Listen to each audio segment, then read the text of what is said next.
Funerals are not always as traditional and sober as they used to be. One man was, per his instructions, lowered into the ground inside his beloved Cadillac. Another corpse was buried dressed as the Green Lantern. This is Pastor Tom Miller, and at my funeral, I want to be sitting up in my coffin with my Hardee's coffee mug in hand. This is Fuel for the Fire, Volume 611. He would have wanted it that way. I know of a guy who was buried in his fishing waders.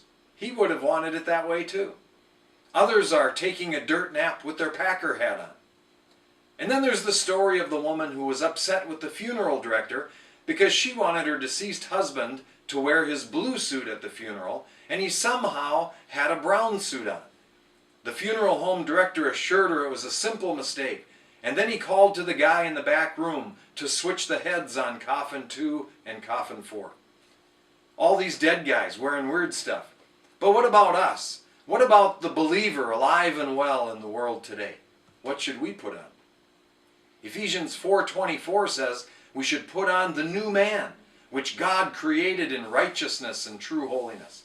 Ephesians 6 tells us to put on the whole armor of God so we may be able to stand against the wiles of the devil. Colossians 3:12 instructs us to put on mercy, kindness, humbleness of mind, meekness, and long-suffering. And verse 14 says, put on love. Isaiah 59:17 says to put on righteousness. Turns out it's more important what you wear while you live than what garb you don in the old pine box. It's like the atheist's funeral. He's all dressed up, no place to go. Well, I got news for you. Your body ain't going anywhere either, at least for a while. But our behaviors, attitudes, our approach to life are like garments that we put on now. When people see us, they see our outward expressions and actions.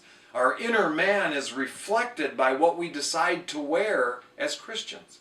Our relationships, our impact, and our destiny are all ordered by what we choose to put on in this life. Funny how little it matters what our body is clothed with inside a coffin. But the garments that clothe our life are everything. Galatians 3:27 tells us to put on Christ. He would have wanted it that way. That's the way I see it. And that's a little fuel for the fire. And remember, I love you guys.